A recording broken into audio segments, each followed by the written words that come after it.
This Torah class is brought to you by TorahAnytime.com. Hey, good morning, Rabbi. We're learning Sefer Daniel, Perek Beis. Let's just review a little bit to get back into things.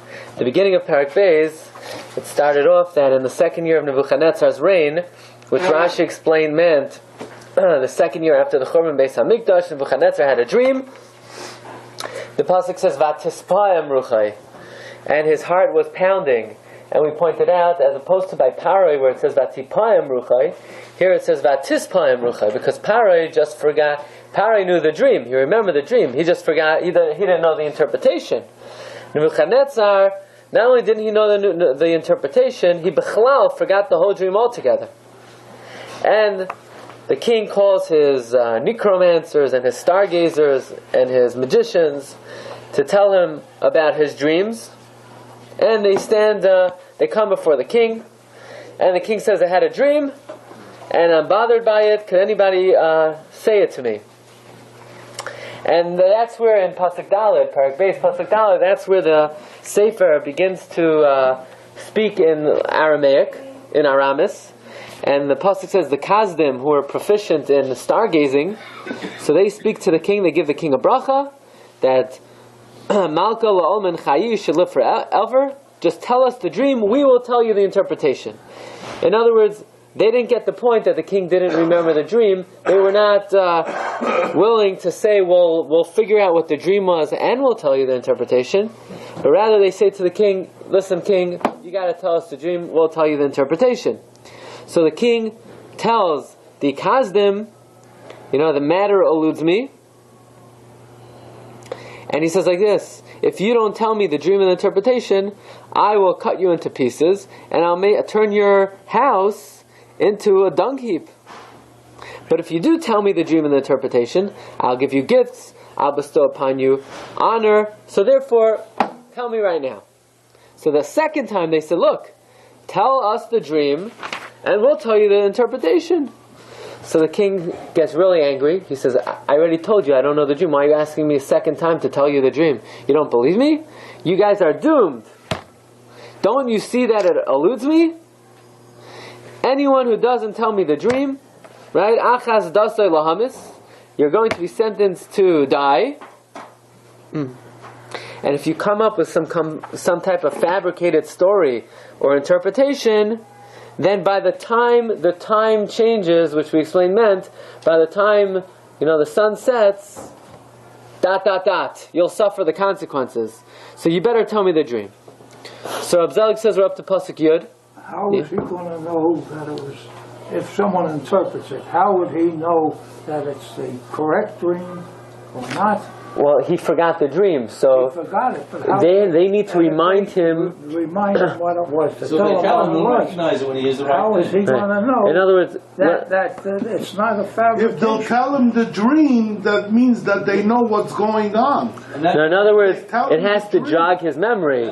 They can't say, "Oh yeah, remember you had a dream about 3 blind mice running up the grandfather clock," and it's not going to jog his memory. He's going to realize they're charlatans. So it has to be something that, Epis licked in the cup, something to do with that dream. Okay, we're up to Pasuk Yud. Anoi chazdoi kada malka. So the Chaldeans spoke up before the king. Va'amrin, and they said, La itai ena shal yabeshta. There is no man on the dry land, Dimilas Malka, that the word of the king, Yuchal HaChavaya, can relate. In other words, what you're asking of us is superhuman, is impossible. There's no human being who could tell you what you dreamt of, and that you yourself don't even know what it is. Right? And that's the reason, Kol Kavel, that's the reason why, the Kamelech Rav Shalit, that any mighty king and warrior, Milach Chedna Lasha'el, never asked of such a thing. From any necromancer or any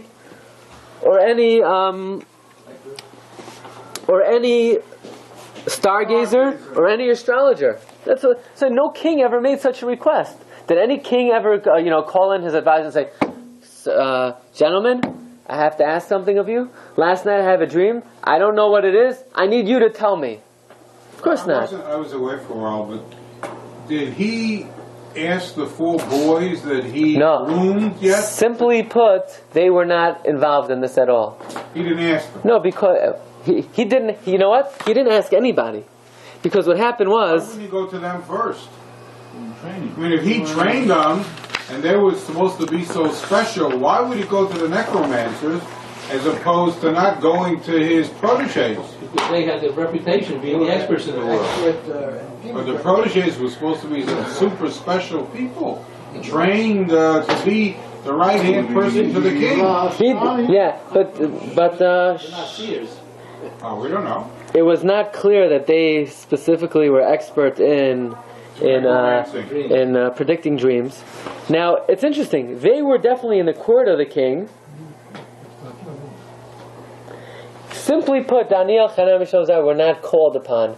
And certainly, if the king is demanding such an absurd thing, tell me something that I don't remember, then why would Hanan, Mishael, Azariah even, get involved? Why would they even, if anybody with half a brain would run away from such a thing? I mean, the king is asking for the impossible.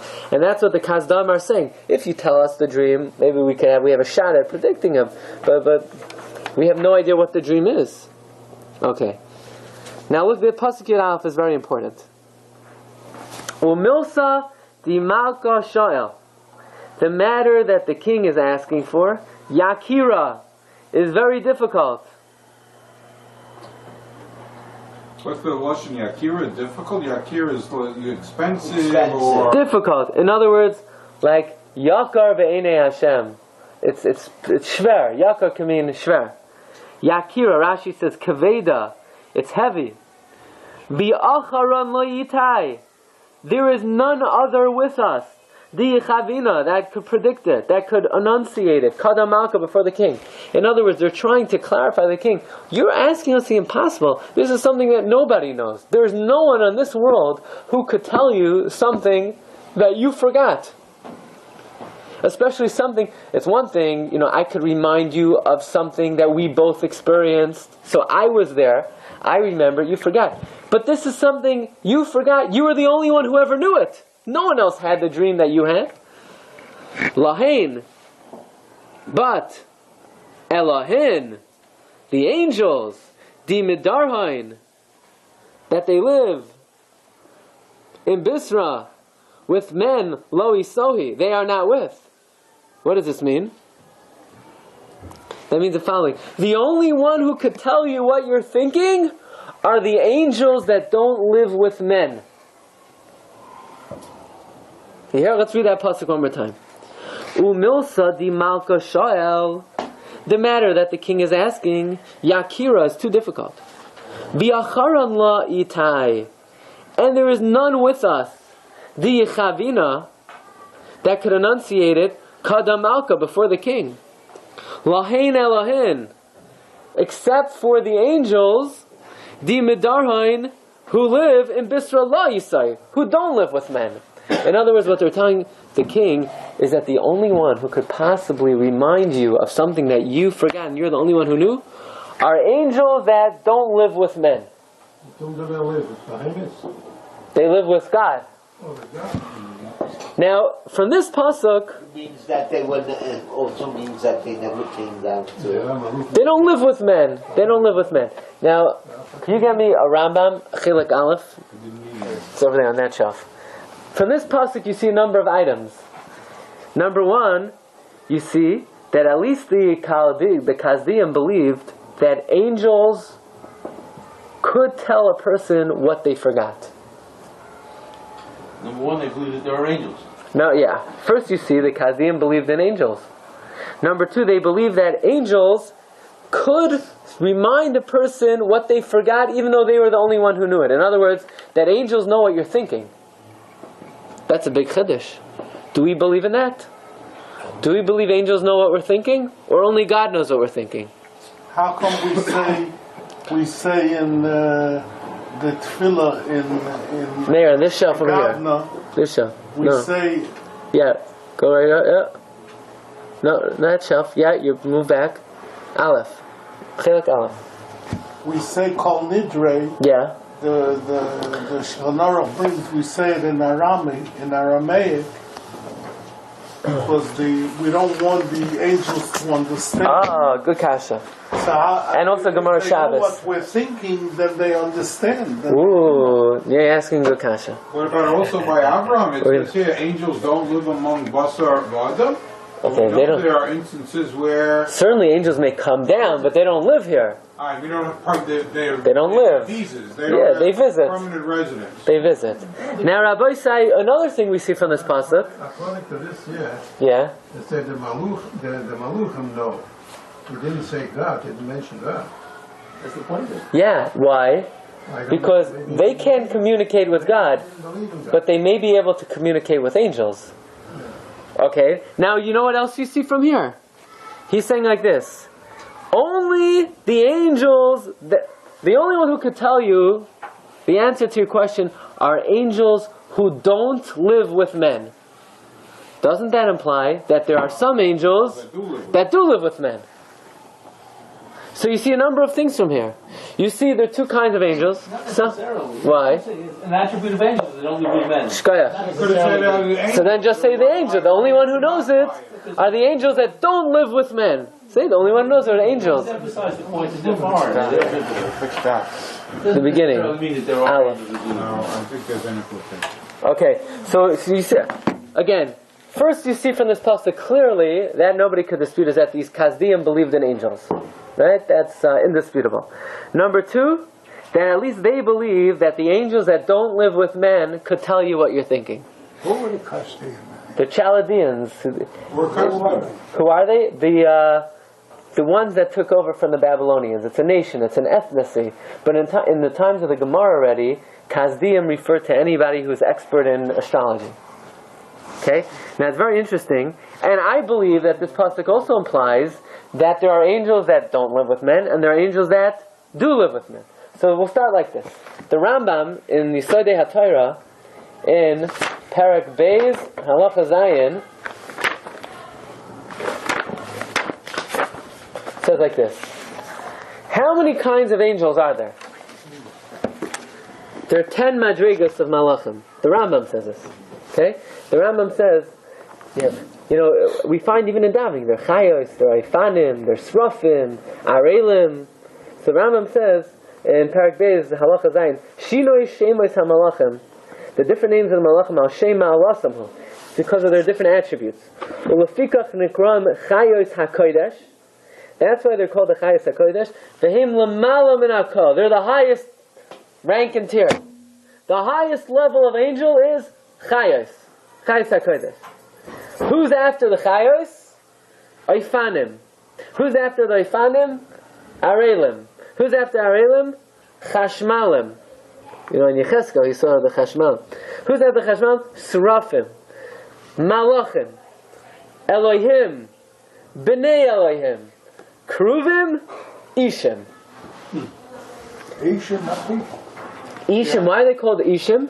They are the ones that can communicate with Ish, with people.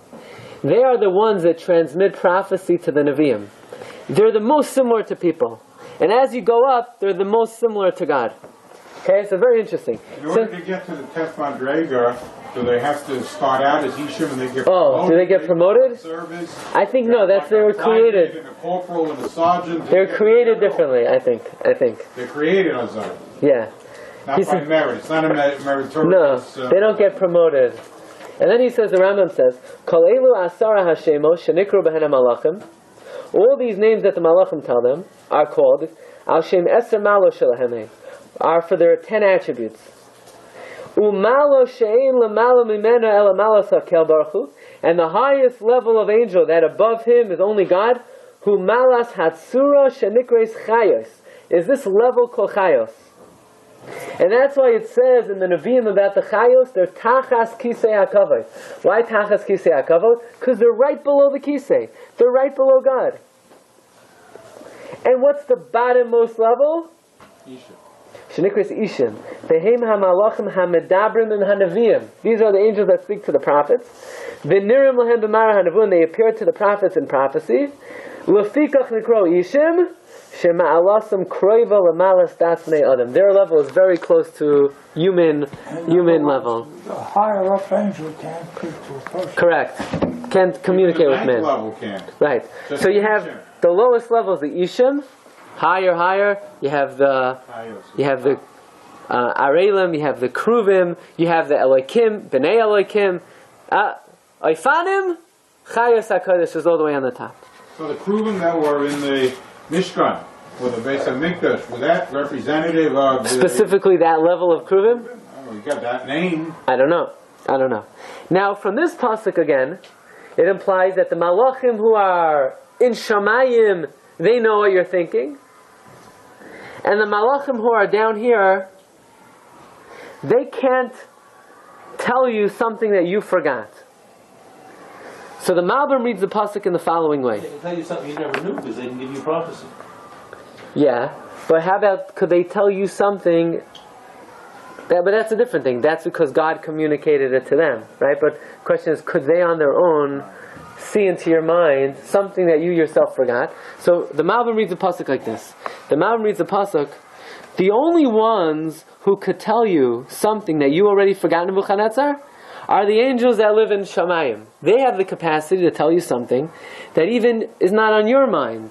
But they don't talk. They can't. But they can't communicate with us. Wait a minute, but communicate to the Ishim? And then the Ishim to you? No. Why? Only God communicates to the Ishim. Huh? But what about, so now the question is, so why couldn't the angels who are down here on earth tell these Kazbiyim what Nebuchadnezzar was thinking? No, that much they don't know. Right. That they could communicate, but now they may have the capacity to know what you're actively thinking, Right. but not something that you They forgot. can go back into the hard drive and figure out what's on there. Now this is all in the belief system of the Kasdim. This doesn't necessarily reflect the reality of what angels know and what the angels don't know. So for that, this is very interesting. Well, what is the Rambam Halacha l'maisa. about the Ishim? Does he say the different attributes of the different... The Rambam doesn't discuss if, I don't believe, if Malachim know what you're thinking. But I want to tell you something very interesting. Okay? You ready for this, Reb Zelig? It's nageh to the Daniel. The Gemara says in Masechta Shabbos, not to daven in Aramaic, right? When you don't have a minyan. Why? Because Malachim don't understand Lashon Aramis. As Tosfos, first Tosfos says Malachim don't understand Aramis, but the Gemara in Saita says that Gabriel came and taught Yosef all 70 languages. So obviously Gabriel knows Aramis. That Tosfos only Gabriel knows Aramis, but none of the other Malachim know Aramis. As Tosfos, what? English. Perhaps they know English, but not Aramis. What grade? Yeah. Oh, what level? I don't know. But he was up there. He was a high-ranking malach. Ask Tosfos, listen to this. Tosfos asks, how could the Gemara say malachim don't know Aramaic? Malachim even know what you're thinking. So malachim could read your mind. That's what that's what you asked before. You were chazering Tosfos in Masechta Shabbos today? I had my Wheaties. You had your Wheaties. So Tosfos asks, how could the Gemara say that malachim don't know Aramaic? V'tema. Da'afilu machshava shebelev kol adam yodim. Even they know what you're thinking. Rabbi. The Lashon Arami and Yodim, and they don't know Arabic. They don't know. Forget about it. They don't have to know the language you're speaking. Let them read your mind. The fact that they don't know the language doesn't mean that they don't know what you're thinking. They may know what you said or what your mind said. They may not be able to interpret it, but they may be able to repeat the sound and say it. Doesn't mean that they understand what you mean. They could read your mind. In your mind, there's like a typewriter of words, and they could.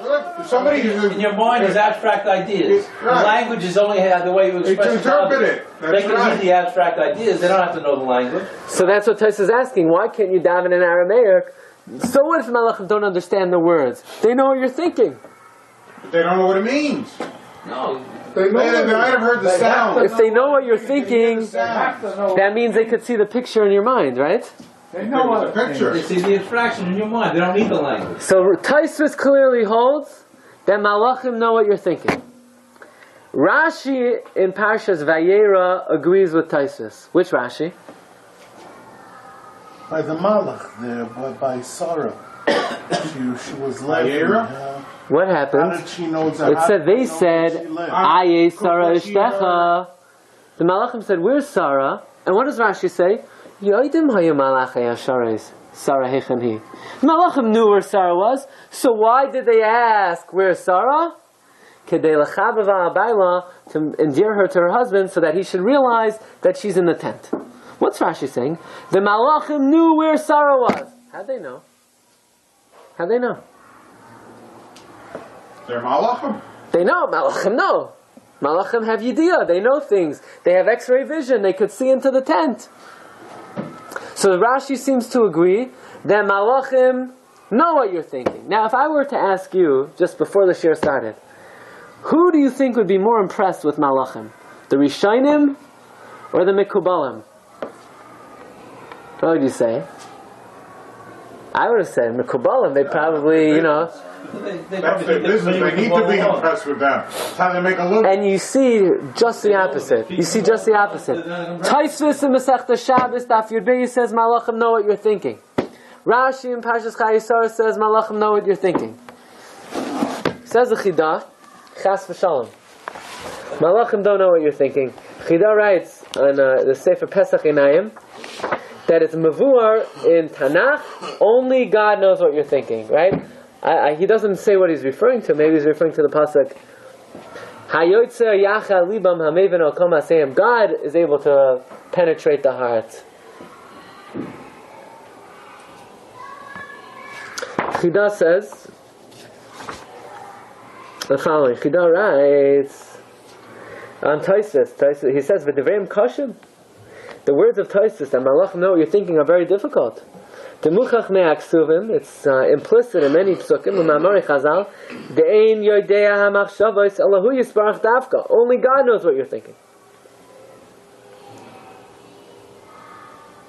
Then he wants to say maybe Malachim do know what you're thinking, and God knows even beyond what you're thinking. Even when the thought is first being formulated in the klayos, in the kidneys, which is an even more incipient degree of thought. Even before it's formulated in the mind, Hashem already knows. I think that God He gives it to you.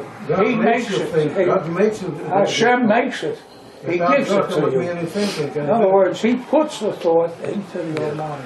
Well, what if it's a thought that, we have the ability to choose what we think, don't we? No.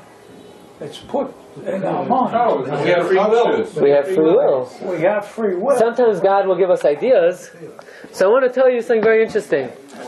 Rabbi Sai, listen to this. The Zohar HaKadosh, quoted by the Shla, seems to disagree with Rashi. On the pasuk Aye Sarah Ishtecha, this Zohar asks, what are the Malachim asking? Don't the Malachim know where Sarah is? Says the Zohar, how would they know? Says that Lo Yadei Behai Alma Elamad Ismaser Lahulaminda. They only know what God gives them to know. They're not these beings that have all complete yediyah. They're not these godly beings that are just below God.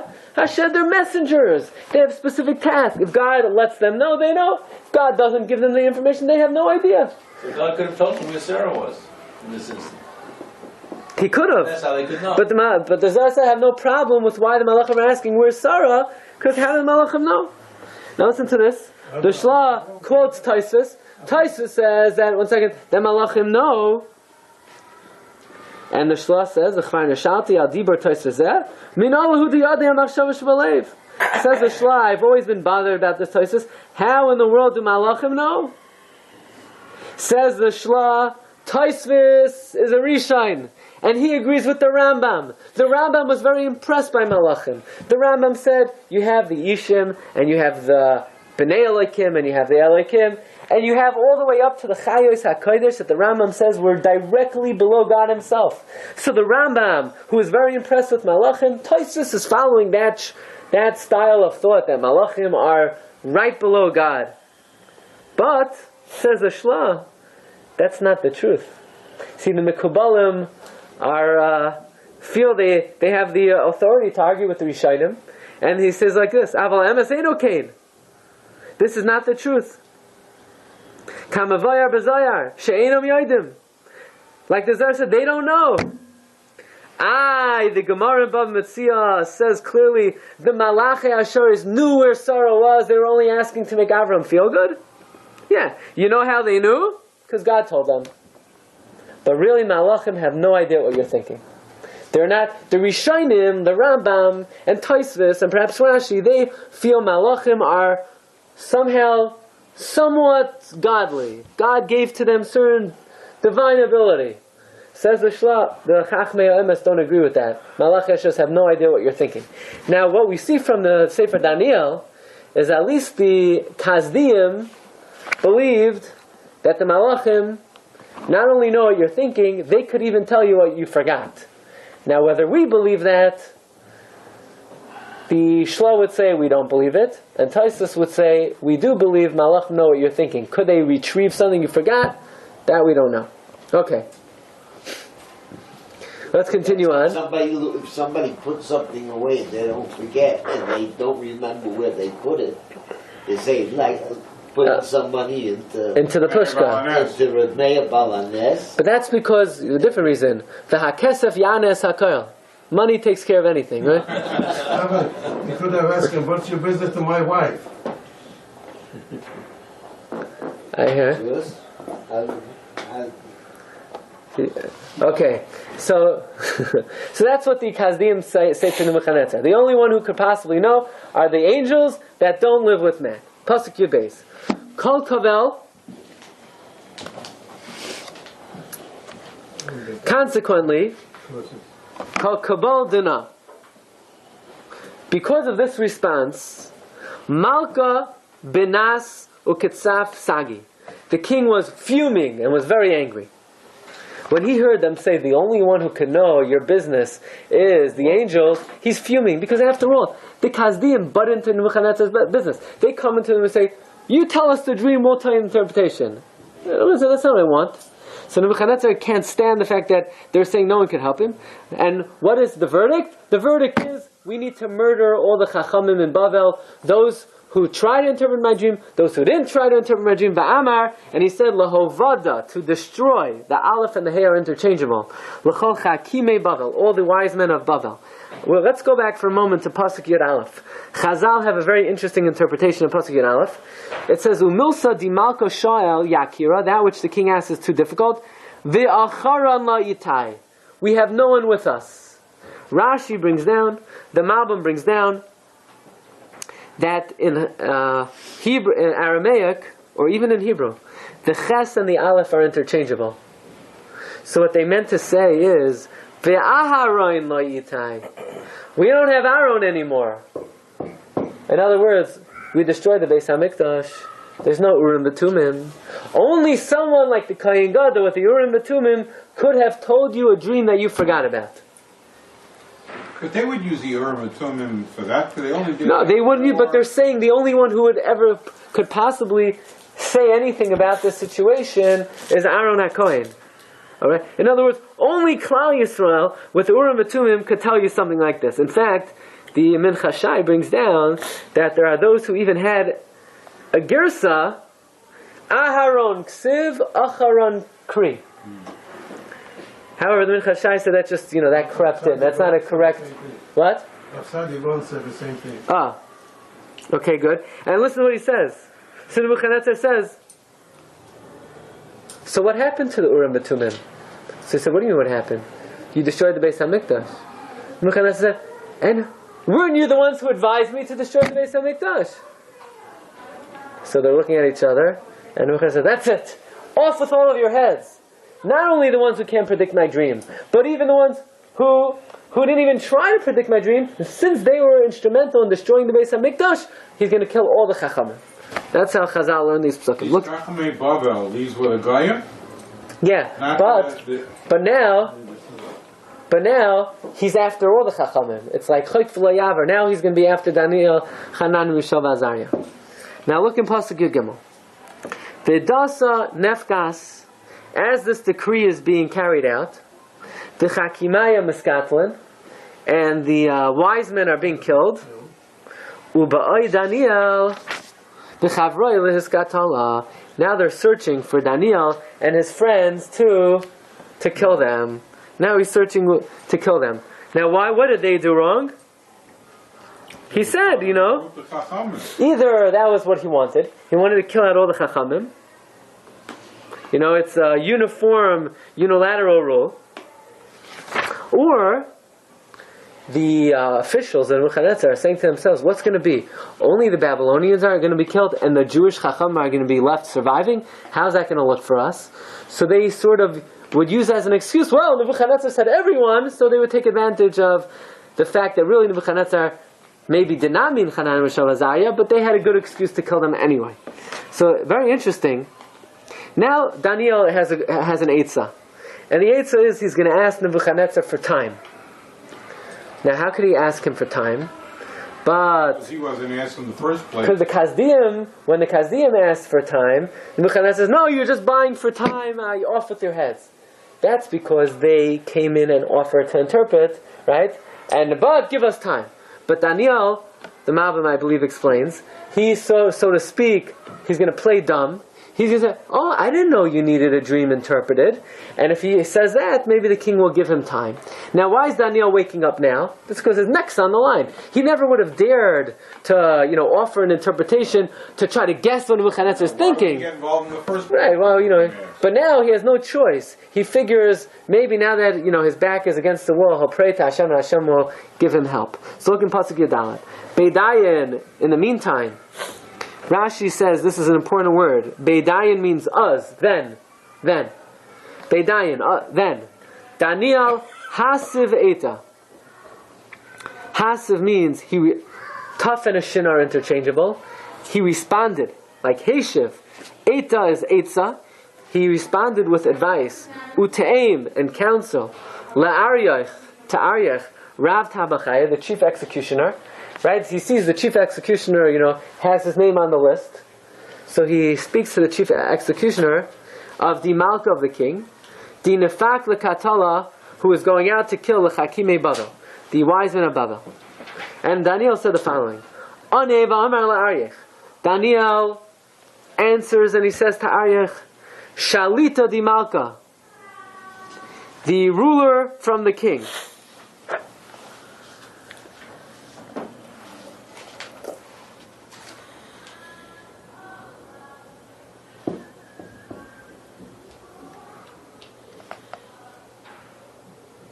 In other words, why now, in the Pasuk Yudalid, we don't say Aryech was Shalita de Malka. Now, all of a sudden he became Shalita de Malka in Pasuk Tezvav. So the Malbim explains, now Daniel wants to know from Aryech, why is the king enacting this decree? He wants to have some insight. Why is the king doing this? And that, he figured Aryech would be able to tell him, not because he's the chief executioner, but because he has dominion from the king. So he has a connection to the king. Daniel wants, give me some insight why the king is doing this. Daniel have connection to the king? And he was right there in the palace. Yeah, but he was not high ranking at this point. He was not high ranking. What means Shalita di Malka? The Malbim explains, Shalita di Malka means he's a Sar Gadol Ben Hasarim. So he was a high Aside from the fact that he was a high ranking. No, not Daniel, the Rav Tabachaya, the chief executioner. Yes. Besides having that specific position, he was also a Shalita di Malka. He wants to know Amma Dasa Mehachzifa Min Kada Malka. Why is there such a strict and severe punishment from the king? Edayin Milsa Hayda Aryech LeDaniel. So what does that mean? What does Edayin Milsa mean? Edayin is like the word Beidayin. Edayin, then Milsa Hayda Aryech LeDaniel. The matter, Aryech tells Daniel. In other words, Aryech tells Daniel that the reason why the king is so angry is because nobody could tell him the dream that he forgot. So what is... I have to imagine that when this edict was communicated to the Sarah Tapashinis as here, or the chief executioner, that the word didn't rampantly spread around as to what was happening here. That he has to ask this fellow who's about to execute him, that he didn't know. I mean... So I think this is all part of Daniel's plot to make it seem as if he was unaware of what was happening in the king's palace. In other words, he wasn't actually asking, tell me what happened, but he was putting on the facade as if he didn't know what was happening. Here, the Malbim says, let me read to you what the Malbim says. It says, Hine Daniel shaya b'shar melech b'vadai shama ha'inyan. He heard. He was there. V'yada mikol anasa. Uva'id shalai ratzalin gaya bai hechrish. And so long as he didn't want to touch, get involved, he kept his mouth closed. Why get involved? When he saw, they wanted to kill him. If Daniel would come in and say, oh, I'll tell you the dream, just give me a few days, they would ask him, oh, you want to tell the dream? What were you waiting for that, Where were you telling out? He called the Chachamim, why didn't you get involved? Sorry, time's up. Like the king said, he doesn't want to give them any time. So Daniel had a trick. His chakim.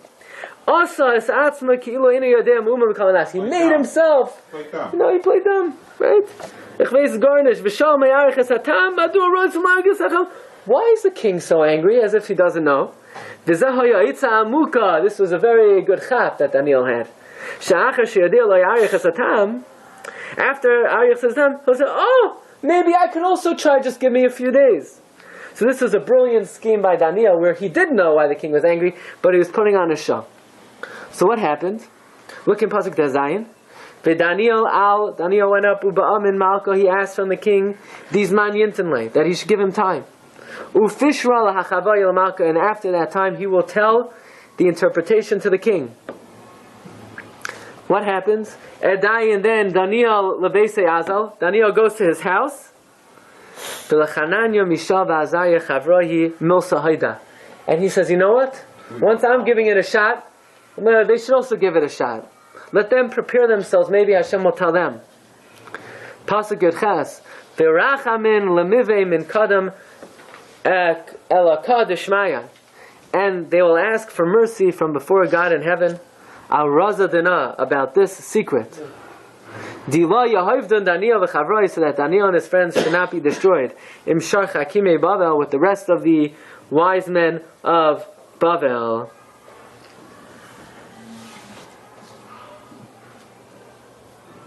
In other words, what was Daniel going to do there? He was going to seclude himself until Hashem's Shefa would descend on Daniel, and he wanted Hanan Mishal Azariah to do the same.